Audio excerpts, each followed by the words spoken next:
আজকে গেছিলাম বিয়েবাড়ি বউ সাজাতে। আমার মেকআপ দেখে আমার একটা ফ্রেন্ডকে খুবই নাকি ভালো লেগেছিলো, তারই রিলেটিভকে আমি এই সাজাতে যাই। তো আমাকে দেওয়া হয়েছিল টাইম দেওয়া হয়েছিল 4টার সময়। তো আমি 4টার সময় গিয়ে হাজিরও হয়েছি। দেখি 2 ঘন্টা হয়ে যাচ্ছে, তাও কোনো বউয়ের কোনো কাজই কমপ্লিট হয়নি। তো আর আমাকে এতটা বিরক্ত লেগে গেছিলো, পুরো আমার মুড অফ হয়ে গেছিলো। তো এরকমই হয় যে একদিনে আশীর্বাদ আর অনেক আমাদের নিয়ম কানুন করতে করতে অনেক সময় লেগে যায়।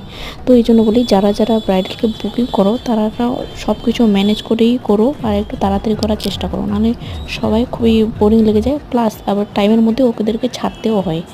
তো যেমন তেমন করে হোক, তাড়াতাড়ি করে পরে আমি 8টার সময় ওকে পাই।